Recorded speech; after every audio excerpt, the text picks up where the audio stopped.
warahmatullahi wabarakatuh. Waalaikumsalam warahmatullahi wabarakatuh. Puji dan syukur kepada Allah Subhanahu wa Ta'ala yang telah memberikan kesehatan dan kesempatan pada kita semua hingga kita hadir di sini untuk penugasan modul 1.4 yang itu budaya positif. Perkenalkan, nama saya Yulisna, adalah CGP Rekomisi 9 tahun 2023.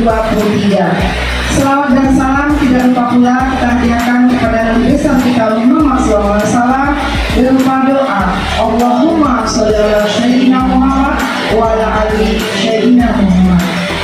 Yang kami banggakan ibu-ibu guru TK pada hari ini, perkenalkan biodata saya Yulisna, CGP Rekomisi Angkatan 9, di mana di sini saya akan penugasan aksi nyata modul 1.4 yaitu budaya positif. Kami ucapkan selamat datang kepada guru hebat hari ini. Kita belajar bersama, tergerak, bergerak, dan menggerakkan. Ibu-ibu, di apa yang kami dapatkan di modul 1.4, di mana yaitu tentang budaya positif. Konsep inti budaya positif tersebut adalah yang pertama itu perubahan paradigma positif, yang kedua disiplin positif, yang ketiga nilai-nilai kebajikan, yang keempat kebutuhan dasar manusia, yang kelima motivasi perilaku manusia, posisi kontrol, juga ada keyakinan kelas, dan ada segitiga restitusi. Dalam pembelajaran dengan paradigma baru, bahwa pembelajaran dengan paradigma baru, di mana pembelajaran dirancang berdasarkan prinsip yang berdiferensiasi, sehingga setiap siswa belajar sesuai dengan kebutuhan dari tahap perkembangannya menuju untuk menunjukkan profil pelajar Pancasila. Maksudnya di sini ibu-ibu, bahwasanya pembelajaran berdiferensiasi itu kita mengajarkan metode pembelajaran berdasarkan kebutuhan anak. Apa itu kebutuhan anak? Kebutuhan anak itu kan berbeda-beda. Mungkin Bapak Ibu tahu ada anak yang kinestetik, ada anak yang kognitifnya, ada yang suka audio, ada yang juga suka visual. Seperti hari ini kita menggunakan pembelajaran dengan visual. Ada juga anak yang suka audio, mendengarkan, seperti mendengarkan cerita dengan mendengarkan dari speaker kita, mungkin tidak dengan melihat. Ada juga anak yang suka dengan kinestetik, seperti olahraga. Jadi kita sebagai guru harus mengetahui kebutuhan anak kita sebelum proses pembelajaran. Seperti itu maksud dari pembelajaran berdiferensiasi, bahwa pembelajaran itu berbeda untuk anak yang satu dengan anak yang lainnya itu berbeda. Seperti itu. Seperti kita ketahui bahwa pelajar profil Pancasila itu kita dapat mengetahui ini, ibu sudah mengetahui ya. Yang pertama itu beriman bertakwa kepada Tuhan Yang Maha Esa dan berakhlak mulia. Yang kedua berkebinekaan global. Yang ketiga mandiri. Yang keempat bergotong royong. Yang kelima bernalar kritis. Yang keenam kreatif. Ini di kurikulum kita buat sesuai dengan kurikulum IKN. Apa Bu? Kurikulum IKN, implementasi kurikulum merdeka. Ini kita tuangkan dalam kurikulum kita. Ya. Selanjutnya tadi ada disiplin positif. Maksud disiplin positif di sini adalah disiplin berasal dari bahasa Latin disciplina, yang artinya belajar. Kata disiplin juga berasal dari akar kata yang sama dengan disiplin atau murid atau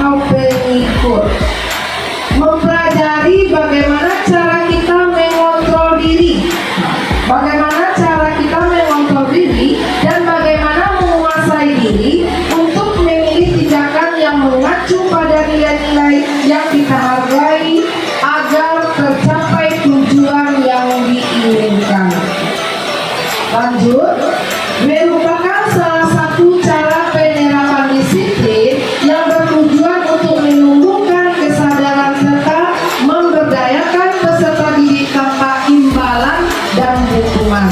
Jadi disiplin itu sebenarnya kan kita mungkin kebiasaan kita untuk sebagai guru kita suka memberikan imbalan, suka memberi hadiah. Sebenarnya itu bukan dari kata disiplin ibu-ibu ya.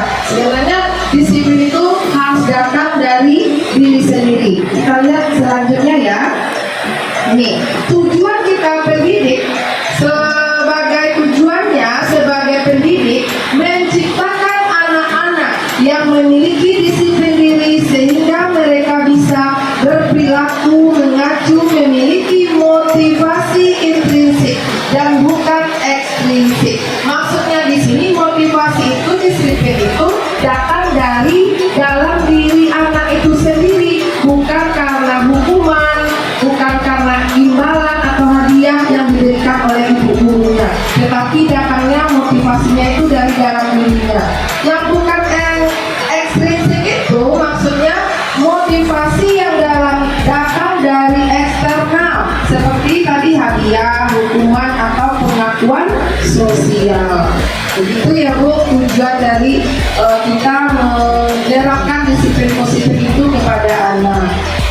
Baik, selanjutnya untuk penerapan disiplin positif itu ada nilai-nilai kebajikan yang bersifat universal dan lintas bahasa, suku, bangsa, agama maupun latar belakang. Di sini kita kenal dengan nilai kebajikan itu profil pelajar Pancasila. Di sini ada 6 ya, 1, 2, 3, 4, 5, 6. Beriman bertakwa pada Tuhan Yang Maha Esa, berakhlak mulia, mandiri, bernalar kritis, berkebinekaan global, dan gotong royong kreatif. Itu terdapat di nilai kebajikan profil pelajar Pancasila. Sedangkan Ibo Tutorials program PYP murid itu ada nilai kebajikan ini Bu: rasa hormat, integritas, mandiri, menghargai, antusias, empati. Nah, ini yang mungkin yang belum serius anak-anak kita kurang karena zaman IT dan apa namanya itu yang kecanggihan kita hari ini, bahwasanya empati kurang. Kenapa? Kita lihat banyak anak-anak menggunakan IT HP. Dia tidak kenal teman yang dekatnya, saling tidak berkomunikasi. Menurut ibu-ibu betul atau tidak? Betul. Baik, kita lanjutkan ya.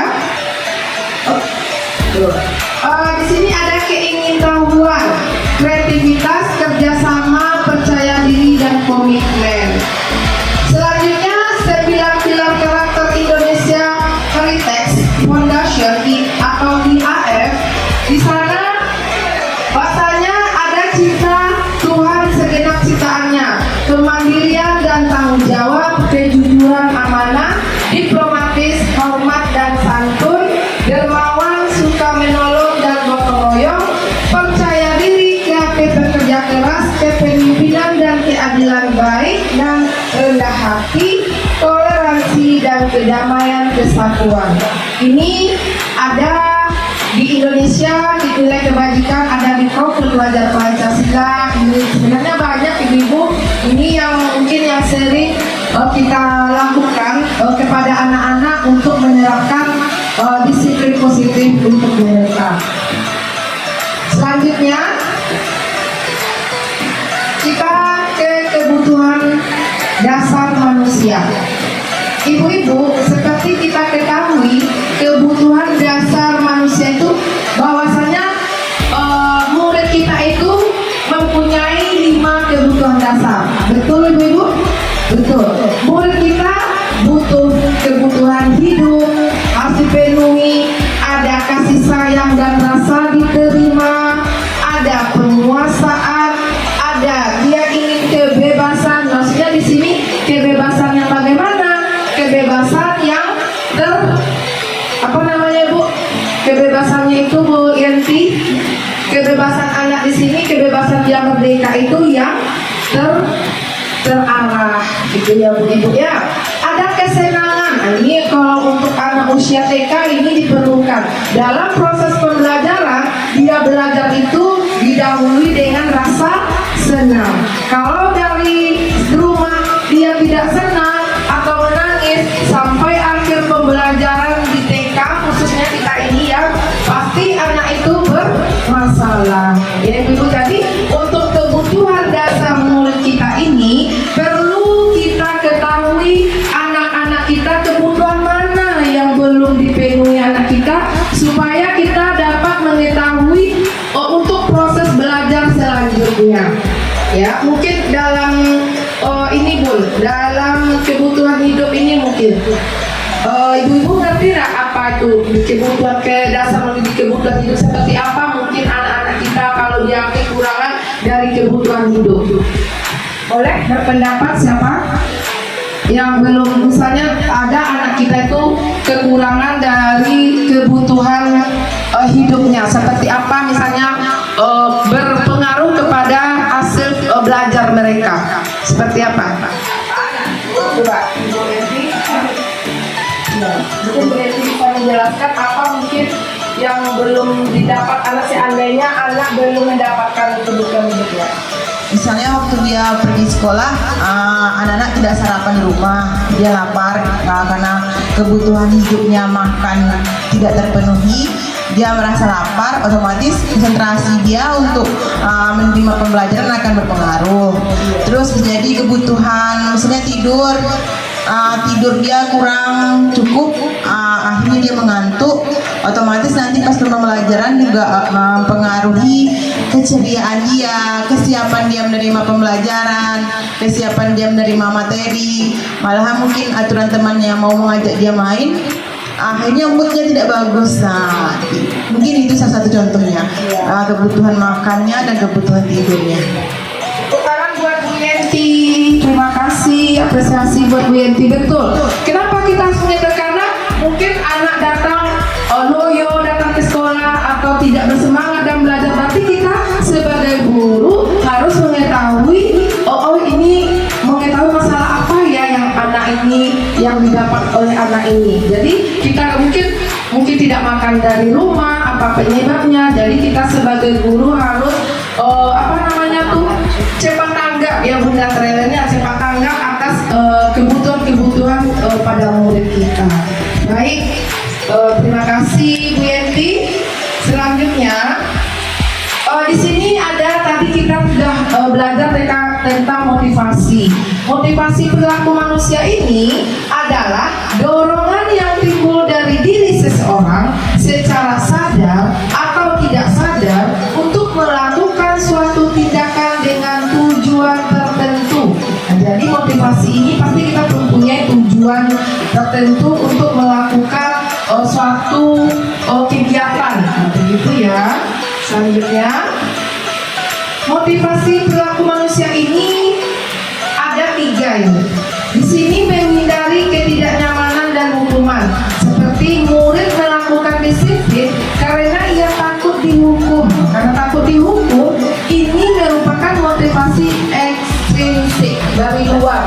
Karena dia takut kena marah sama guru, takut itu, baru dia melakukan disiplin seperti itu. Yang kedua, mendapatkan imbalan dan penghargaan. Nah, ini kalau misalnya kita memberikan supaya dia disiplin, misalnya meletakkan mainan, itu kita nanti kasih imbalan, mendapatkan imbalan atau hadiah. Nah, itu berarti motivasi masih ekstrinsik dari luar. Tetapi dengan dia menghargai nilai kebajikan dalam dirinya, seperti tadi disiplin, empati, bertanggung jawab, tadi nilai-nilai kebajikan di sini ya, tadi sudah kita bahas tadi nilai-nilai kebajikannya.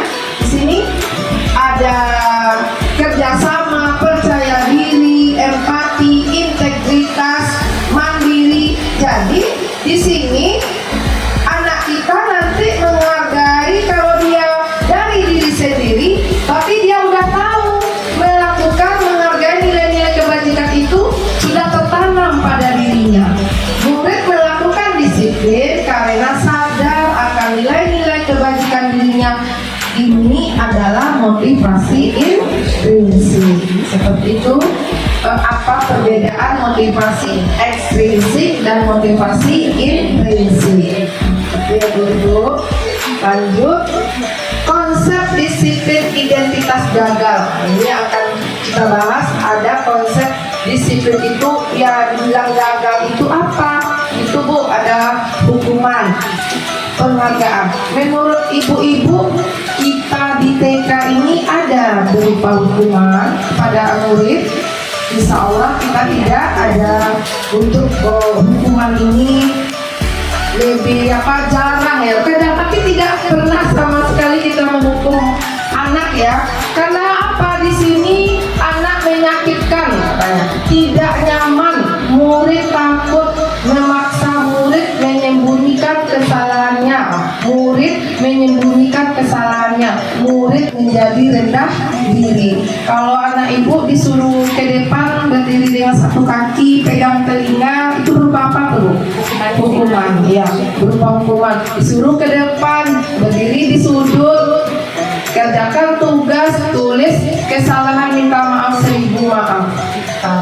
Kan banyak yang kita dapati yang seperti itu berupa hukuman. Murid menjadi rendah diri, murid menjadi takut, besoknya lagi dia nggak mau sekolah lagi ya Bu ya. Tapi insya Allah Bu Ina lihat untuk kita taman kanak-kanak insya Allah tidak ada melakukan hal tersebut. Yang kedua, penghargaan, ya, penghargaan. Di mana penghargaan itu sebenarnya di dalam model ini yang Bu Ina dapat ya, itu tidak efektif, merusak hubungan sifat iri katanya, mematikan kreativitas, menghukum dengan sistem ranking. Ini hampir dihilangkan oleh kita sekarang. IKM kan sebenarnya tidak pakai ini lagi ya Bu Ibu. Kalau anak-anak Ibu gimana yang di SD? Masih pakai ranking? Tidak. Kalau Bu Yenti anaknya tidak ya. Kalau Bu Fir tidak lagi.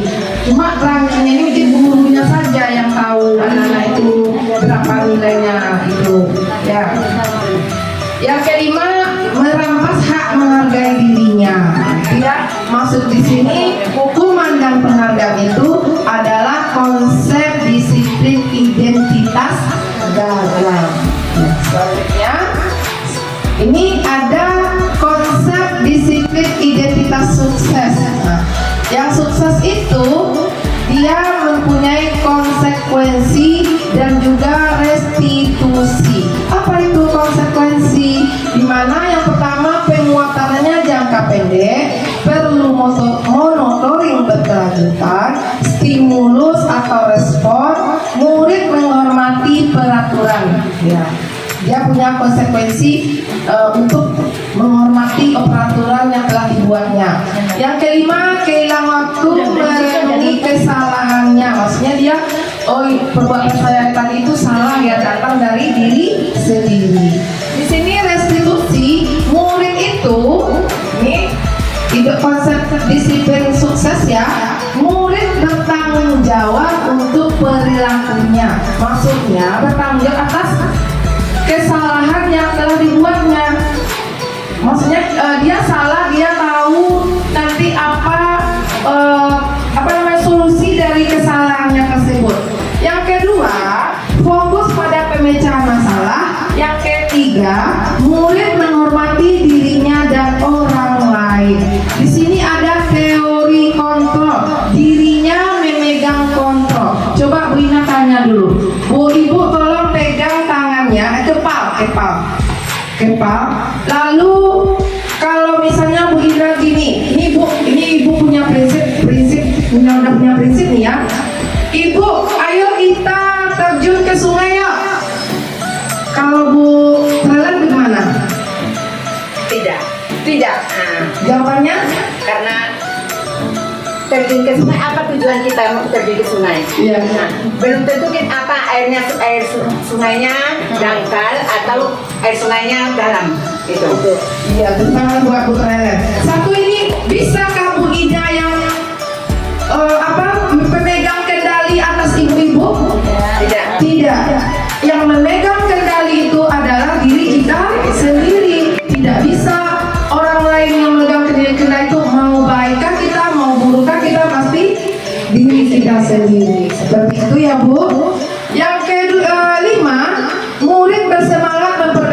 dirinya. Yuk kita lihat ya. Di sini konsep pendekatan restitusi tadi sebuah cara menanamkan disiplin positif pada murid. Maksudnya konsep pendekatan restitusi maksudnya itu yaitu disiplin positif kepada murid. Caranya seperti apa? Yang restitusi itu adalah proses menciptakan kondisi bagi murid untuk memperbaiki kesalahan mereka sehingga mereka kembali pada kelompoknya dengan karakter yang lebih kuat. Jadi nanti ada penguatan oleh gurunya, anak mengetahui kesalahannya, memperbaiki solusinya dari dirinya sendiri. Nanti anak akan lebih kuat lagi kembali kepada masyarakat atau teman-temannya atau di lingkungan dia belajar atau di rumah.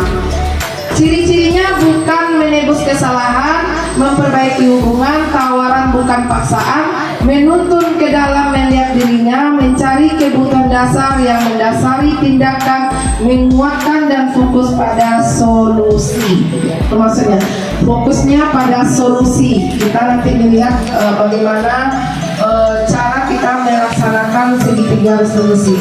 Perbedaannya, ini ada kasus siswa sering tidak mengerjakan PR. Kalau hukuman ibu-ibu coba lihat, guru menghukum siswa tersebut hormat bendera 10 menit. Jadi anak-anak disuruh berdiri di tonggak bendera. Yang kedua, guru marah dan murid menjadi takut. Kalau hukuman itu kan seperti itu ya Bu. Jadi anak-anak kurang bersemangat kalau dia mendapat hukuman.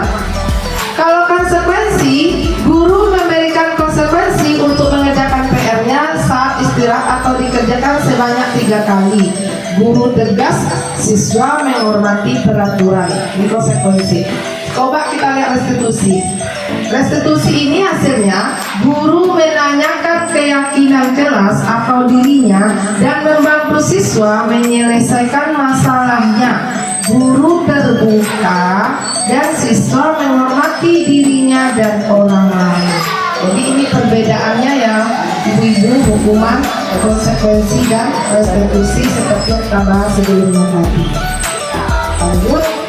Ini tadi sebelum kita lanjut, Bu Ina nanya dulu, mana posisi Bu Guru?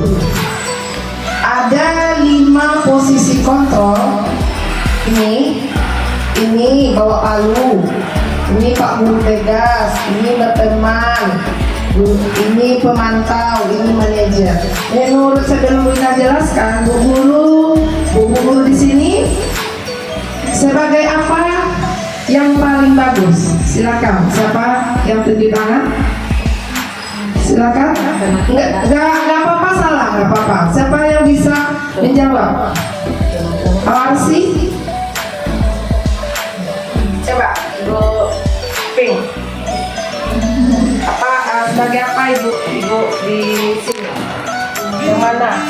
Baik, menurut saya sebagai teman. Coba kenakan dulu. Baik, perkenalkan nama saya Meli, Ya. guru TK Sekolah Nurul ini. Baik, menurut saya yaitu di posisi teman karena anak akan merasa nyaman dan kita bisa tetap anak tersebut. Ya, silakan Ibu Upik gimana? Coba ambil mic-nya, Bu. Kalau Upik ini yang ada 1, 2, 3, 4, 5 yang dimananya ada pemantau, merasa bersalah, manajer, teman, penghukum. Di bagian mananya? Posisi Bu Upik yang mau. Kalau menurut saya, kalau kita di TK biasanya kita sebagai teman. Soalnya anak tuh bisa curhat sama kita, apapun yang di rumah bisa diceritakan sama kita. Kalau kita rasanya di manajer, itu memanajeri anak-anak rasanya tuh bisa kita manajeri. Tapi itu menurut saya. Terima kasih. Tangan buat Ibu. Baik, kita lanjut ya. Di mana 5 posisi kontrol restitusi? Yang pertama itu ada penghukum. Ini bapaknya mau palu ya. Yang kedua, pembuat rasa bersalah. Anaknya mangut aja apa kata Pak Guru ya. Yang ketiga, teman. Ini ya dia merasa nyaman ya, nyaman bersama kita. Yang keempat, pemantau ya. Ini gurunya ini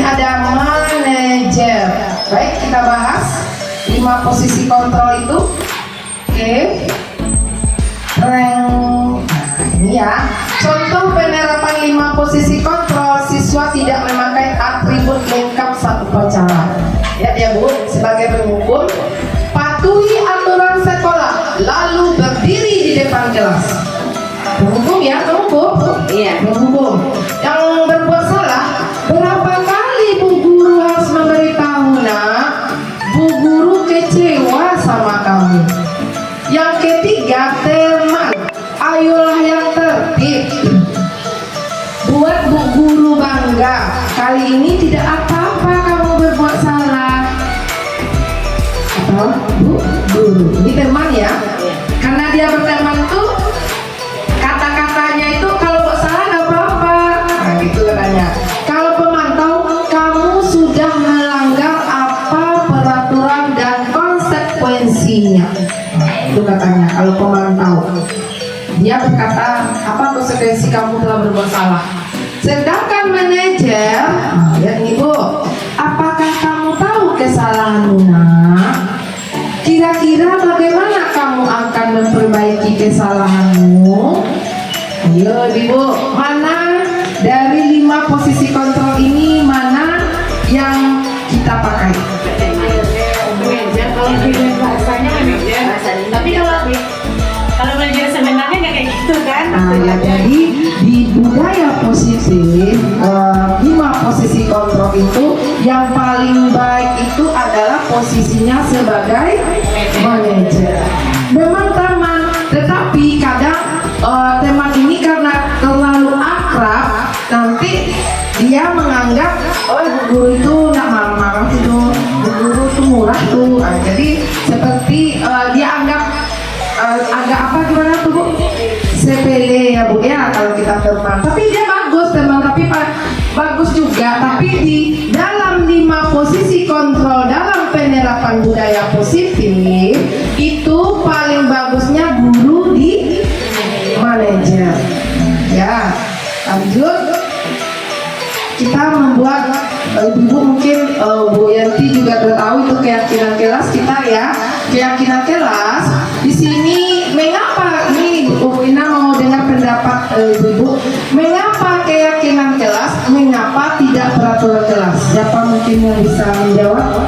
Bu Pil bisa? Coba. Kenapa keyakinan kelas? Kenapa tidak peraturan kelas? Bu Eti bisa mungkin? Bu Eti mungkin? Bisa berpendapat?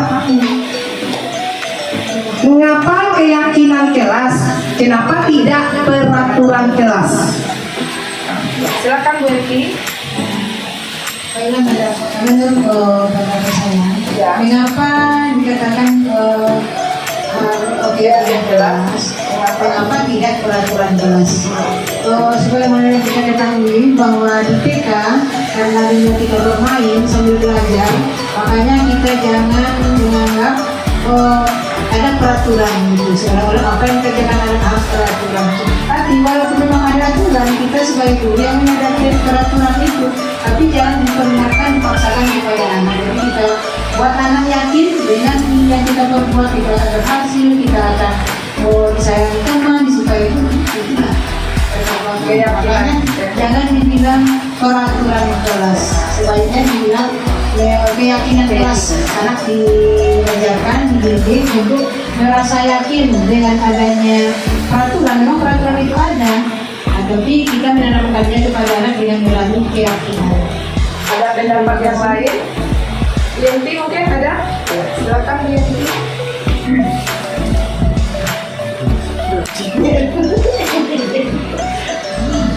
Kenapa disebut dengan keyakinan kelas? Mengapa tidak peraturan kelas? Kalau keyakinan kelas itu seperti yang dijelaskan sama Bu Evi tadi juga kita di dunia PAUD, dunia TK gitu. Kalau peraturan itu lebih ke biasanya peraturan itu muncul dari gurunya harus diterapkan di kelas itu untuk murid harus mematuhi peraturan yang sudah dibuat oleh gurunya, misalnya itu dari atas ke bawah. Tapi kalau keyakinan ini dia muncul dari seluruh isi kelas itu. Jadi peraturan yang dibuat itu tidak dari gurunya, tapi ditanyakan kira-kira bagaimana peraturan apa yang harus kita terapkan di kelas agar suasana kelas kita ini lebih menyenangkan, lebih tertib, lebih disiplin misalnya kan. Itu tuh peraturan tuh muncul dari murid-muridnya, bukan dari gurunya gitu. Dan ketika apabila peraturan itu muncul dari murid-muridnya, untuk patuh dengan peraturan yang dibuat itu, mereka lebih tinggi kesadaran untuk mematuhi peraturan itu, karena itu tuh peraturan mereka sendiri yang buat gitu. Oh misal kita tidak boleh terlambat, itu yang membuat itu anak-anak bukan guru gitu. Jadi mereka sadar, tingkat kesadaran yang untuk mematuhinya itu lebih tinggi dibandingkan kalau peraturan itu dibuat oleh gurunya gitu. Maka itulah disebut keyakinan. Setuju nggak teman-teman kalau misalnya kita tidak terlambat? Kalau tidak terlambat, kita tetap terlambat, apa konsekuensinya? Itu disepakati semua sama orang di kelas gitu.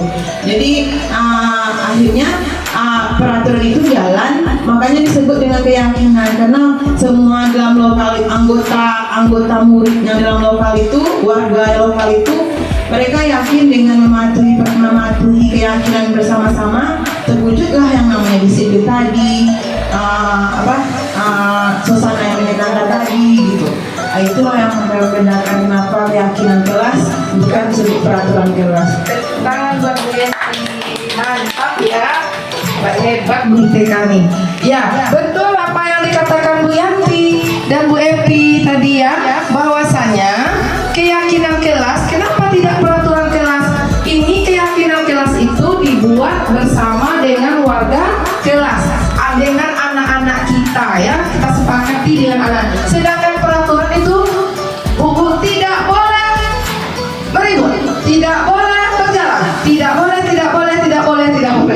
Nah itu peraturan kayak mereka berarti dari atas ke bawah.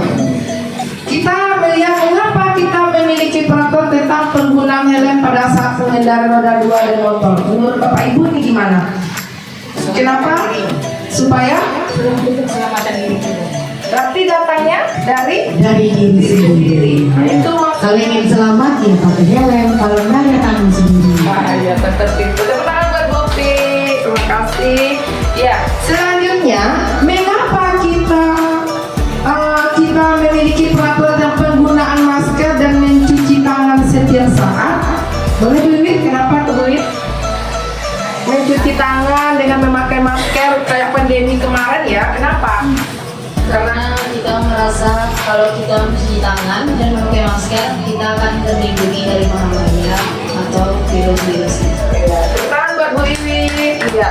Tapi itu kan datangnya dari diri sendiri, bukan orang lain. Kalau kita mau sehat, pasti kita akan menggunakan masker supaya terhindar dari debu, dari penyakit, dari penularan virus dari orang lain, kan seperti itu. Dan mencuci tangan untuk kebersihan diri kita, ya Bu Ibu ya. Baik, lanjut. Di sini Bu Ina sudah membuat keyakinan kelas, yaitu tentang guru bersama siswa membuat keyakinan kelas berdiskusi tentang peraturan. Di sini bersama-sama anak-anak murid ya, kita membuat berdiskusi dulu. Dari peraturan itu kita merumuskan menjadi keyakinan. Jadi anak setelah dibuat ada menjadi keyakinan, kata Bu Yenti tadi, ini udah dijelaskan ya, betul kata Bu Yenti. Anak-anak di sini disuruh ini ada emoji senang dengan nanti apa-apa yang telah disepakati bersama dengan anak-anak murid kita untuk melaksanakan keyakinan kelas atau kesepakatan kelas yang telah kita buat bersama. Selanjutnya sini ada video ya. W2. Apa nama kelas kita? W2. Di sini Bu Ina sudah kita membuat kesempatan kelas. Apakah anak ibu suka dengan kesempatan atau tidak? Dengarnya dulu. Yang pertama yaitu keyakinan kelas kita duduk rapi ketika di dalam kelas. Apakah anak ibu setuju? Ini yang dibilang Bu Yenti tadi ya, bersama-sama dengan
kelas, tapi bukan peraturan yang kita buat dari kita sendiri. Seperti itu ya, Ibu.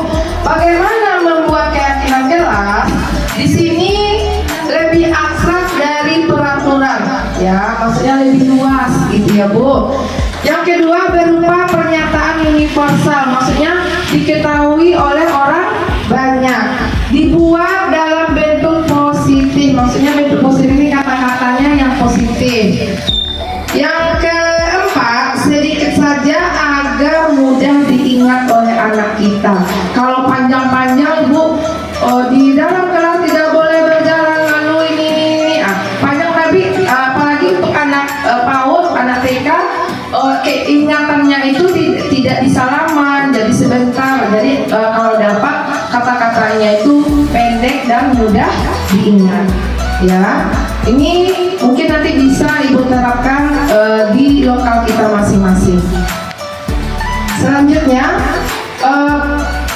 itu ada sesuai dengan kondisi kelas kita, ya, dimana selanjutnya semua warga kelas dilibatkan dalam membuat keyakinan kelas. Seperti video yang tadi, kita mengajak anak untuk membuat suatu keyakinan kelas, suatu kesepakatan kelas yang kita sepakati bersama dan kita patuhi bersama. Selanjutnya di sini tadi kita budaya positif itu restitusi. Di sini ada segitiga restitusi. Maksudnya untuk menyelesaikan masalah anak-anak kita melakukan tekniknya yaitu segitiga restitusi. Maksudnya apa? Yang pertama yaitu menstabilkan identitas. Kita semua akan melakukan hal terbaik yang bisa kita lakukan. Ini nanti guru ada kata-katanya yang pertama dilakukan itu menstabilkan identitasnya dahulu. Yang kedua, validasi tindakan yang salah. Semua perilaku yang dilakukannya, perbuatan yang salah yang dilakukannya itu pasti memiliki alasan. Betul Ibu? Dia berbuat salah pasti ada alasannya. Jangan kita langsung menjudge-nya, tetapi kita melakukan dahulu validasi tindakan yang salah. Maksudnya validasi itu apa, Bu? Kita analisis dulu benar apa latar belakang siswa kita berbuat salah. Seperti itu. Yang ketiga, menanyakan keyakinan. Nah, ini tadi kan kita telah membuat keyakinan kelas. Ada nggak keyakinan peraturan kelas yang telah dilanggarnya? Jadi kita tanyakan, saya keyakinan kelas kita itu yang telah kita buat bersama, yang mana yang Anda langgar? Nah, jadi dia kan ingat, oh tadi berjalan di dalam kelas, dia berlibat kan dia ingat Bunda, dia ingat ibu-ibu bahwa keyakinan kelasnya ada yang dilanggarnya. Baik, selanjutnya ini videonya ya, kita lihat dulu ya ibu-ibu.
di mana tadi apa-apa yang kita lakukan, yang pertama menstabilkan identitas, yang kedua validasi tindakan yang salah, yang ketiga menanyakan keyakinan. Tadi di video tadi ada nggak Bu Ina menanyakan keyakinannya yang dilanggar oleh anak kita?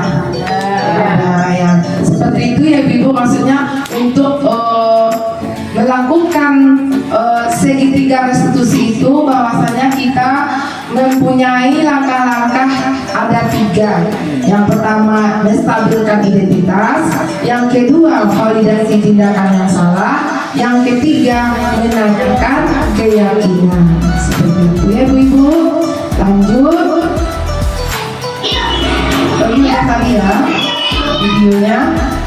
Baik Ibu-Ibu, penerapan disiplin positif hendaknya guru memiliki standar kepribadian, profesional dan sosial yang baik. Guru mampu berefleksi pada posisi seorang among, posisi manajer, menuntun murid menjadi insan yang mandiri, merdeka dan bertanggung jawab. Jadi di dalam penerapan disiplin positif ini, posisi guru adalah sebagai manajer atau among panutan bagi muridnya. Ya Ibu-Ibu, baik, terima kasih. Baik Ibu-Ibu, sebelum kita tutup lokal karya kita ini, Bu Ina akan menanyakan refleksi kepada Ibu-Ibu bagaimana dalam penerapan disiplin positif ini, apa saja yang dapat Ibu ambil dari paparan yang telah Bu Ina laksanakan. Kami minta pertama perasaannya, ya. Yang kedua perasaan, yang kedua apa materi kita hari ini dan bagaimana nanti untuk penerapannya ke depannya. Bisa Bu siapa? Bisa refleksinya? Bu Meli lah ke depan. Bu Meli ke depan. Ayo nggak apa-apa. Ini perasaannya hari ini. Peristiwanya apa? Perasaannya bagaimana? Penerapannya nanti di lokalnya bagaimana? Itu aja. Silakan Bu. Di depan Bu.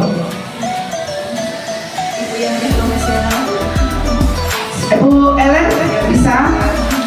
Bu Deli? Ya. Ayo. Bu Epi, Bu Epi. Bu Epi, sini Bu Epi. Bu Epi. Refleksi ya Bu untuk kegiatan kita hari ini. Bagaimana peristiwanya? Ya, peristiwanya apa? Perasaannya bagaimana? Nanti penerapan ke depannya setelah Bu Ina paparkan materi tersebut, apa yang penerapan ke depannya nanti?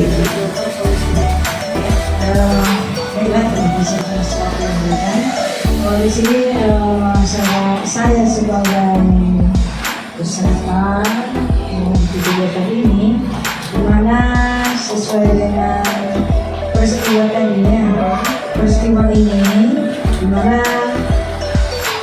mengenai bagaimana cara kita dalam menyampaikan dan menghadapi anak di sekolah, dan di mana sebagaimana kita ketahui bahwa di tahun-tahun ini kita akan selalu bersama anak mulai dari pagi sampai nanti waktu pulang. Bagaimana kita berusaha agar anak ini selalu senang, selalu bahagia, selalu ingin datang ke sekolah. Dan dimana sesuai yang disampaikan oleh Bu Ina tadi, kami dengan merasa terbuka, pikiran terbuka kembali bagaimana cara menghadapi anak kesehatan kita, dan merasa ingin ditambah lagi gitu, ingin belum cukup rasanya materi yang disampaikan kami. Kami berharap untuk selanjutnya ada perbaikan-perbaikan, ada penyampaian seperti ini, dan kami berusaha untuk selanjutnya kami akan berjanji akan selalu berbuat, selalu memperbaiki diri untuk menjadikan sekolah kita sekolah yang dihidangkan atau dinikah oleh anak, dimana sekolah kita selama ini. Dan saya rasakan juga di PK ini dengan melihat mainan-mainannya apa yang pengalaman kita sehari-hari, di mana anak yang setiap yang lewat di sini pasti mau singgah, walaupun dia melihatnya dari luar. Seenggaknya jangan dari luar aja yang demikian, tapi dari segi pendidiknya, dari segi layanan kita akan tetap meningkatkan dari tahun ke tahun. Jadi kita untuk selanjutnya sebagaimana yang telah sampaikan kita tadi, kami sebagai guru akan berusaha memberikan layanan yang lebih baik lagi dan untuk meningkatkan seperti bagaimana cara tadi untuk membuat keyakinan kelas, untuk membuat bagaimana peraturan tadi akan kita terapkan kepada anak tanpa disadari oleh anak, walaupun nanti yang peraturan itu sebagaimana yang lebih baiknya yang kita buat gitu, walaupun nanti lama-lamaannya nanti dari anak datangnya kesadaran itu. Namun bukan dengan kesadaran dari anak, jadi dengan kesadaran yang akan timbul dari anak itu perlu juga kita memunculkan bagaimana peraturan yang sebaiknya dulu sekarang dan anak kita yang lebih sibuk dengan mungkin di rumah, bagaimana kita cara menanganinya, bagaimana cara kita untuk menghadapi anak agar pembelajaran kita lebih optimal, lebih maksimal. Itu yang mau kami sampaikan. Terima kasih. Waalaikumsalam. Terima kasih Bu Epi. Terima kasih Bu Epi refleksinya hari ini yang Bu Ina tangkap. Nanti kata Bu Epi penerapannya ke depan nanti akan diterapkan di lokal kita masing-masing. Bagaimana kita membuat dari peraturan menjadi keyakinan kelas, menjadi kesepakatan kelas bersama kita di lokal kita masing-masing. Baik ibu-ibu, Bu Ina mengucapkan banyak terima kasih hari ini telah sempat hadir dalam untuk memberikan pembahasan aksi nyata Bu Ina di modul 1.4 tentang budaya positif. Bu Ina mohon maaf apabila dari penyampaian materi Bu Ina tadi tidak sempurna dan dalam kata-kata Bu Ina penyampaiannya kurang tepat, kurang berkenan di hati ibu-ibu. Bu Ina minta maaf. Wabillahi taufik wal hidayah. Assalamualaikum warahmatullahi wabarakatuh. Waalaikumsalam warahmatullahi wabarakatuh.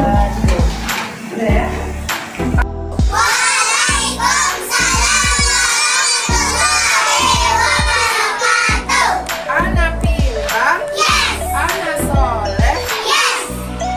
Suka nangis, sayang coba buat lingkaran. Ada berhadapan sama temannya,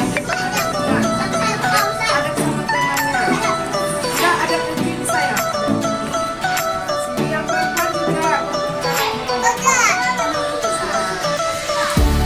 Sayang, anak perempuan di sana satu kelompok, anak laki-laki satu kelompok.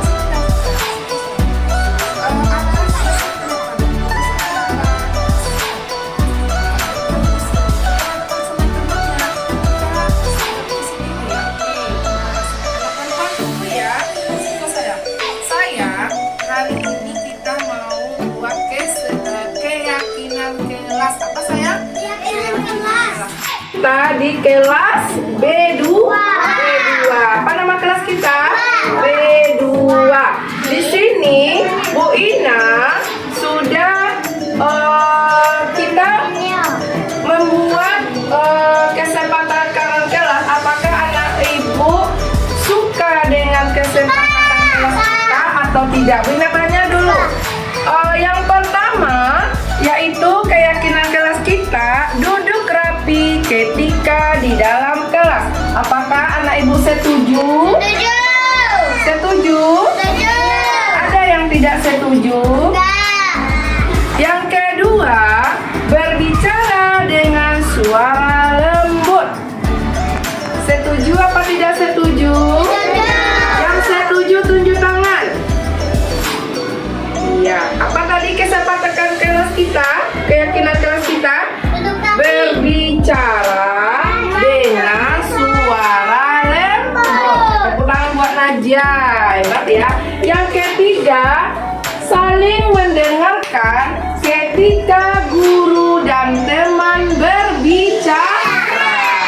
Setuju? Yang setuju tunjuk tangan.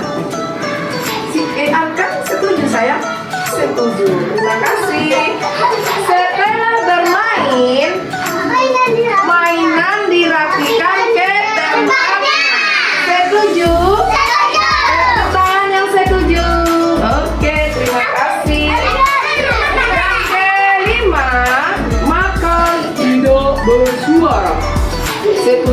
Tunjuk tangan yang setuju. Akan setuju? Setuju. Turunkan lagi tangannya. Berjalan ketika di dalam kelas. Setuju? Bolehkah kita berlari? Tidak, berlarinya di luar kelas. Setuju yang tunjuk tangan? Oke. Selanjutnya, sesama teman saling menyayangi. Setuju? Bolehkah kita berkelahi?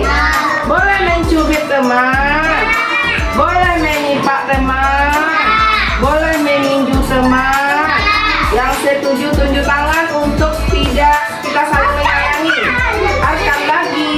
Setujukah? Oke, turunkan lagi. Selanjutnya, antri menunggu giliran. Setuju? Tadi Bu mengambil pensil. Siapa yang belum antri?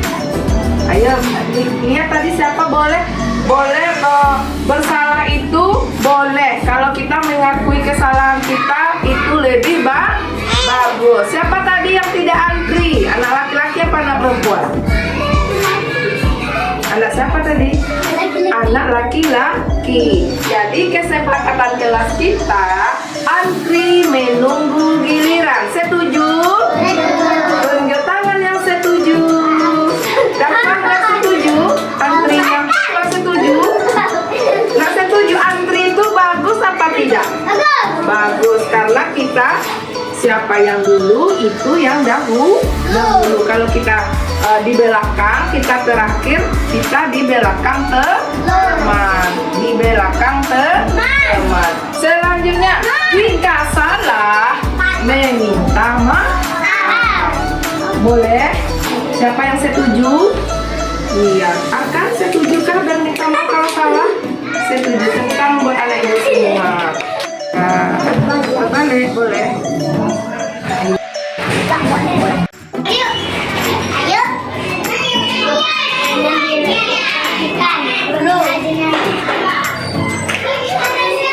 Hai sayang, anak ibu sedang main ya?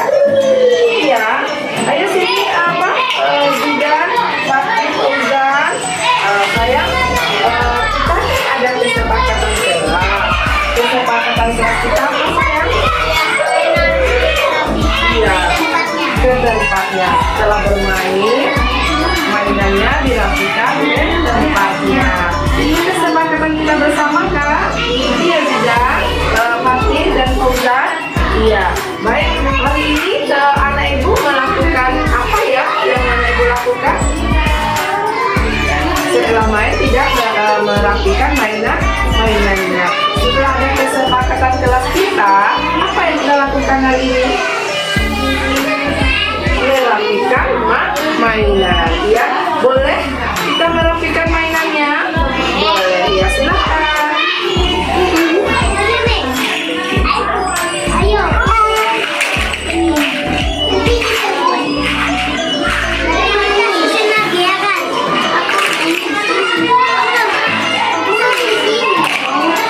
Dengar ada anak menangis, anak ibu dengar ibu tadi ibu lewat ada apa ya? Dicubit sama siapa? Dara. Sayang, kesempatan ke kelas kita ada. Bolehkah kita mencubit teman? Benar sayang? Nggak boleh ya. Jadi kesempatan ke kelas kita harus saling menyayangi ke teman. Bagaimana kalau anak ibu berbuat salah? Apa yang harus dilakukan? Minta maaf kepada teman, betul? Iya. Boleh? Iya. Baik sayang. Untuk selanjutnya anak ibu tidak lagi saling mencubit, tetapi kita saling sayang menyayangi. Boleh seperti itu? Boleh ya sayang. Boleh, terima kasih. Hari ini anak ibu udah hebat sekali, udah tahu kesalahannya dan saling memaafkan. Terima kasih. Silakan bermain lagi. Setelah diberikan nasihat oleh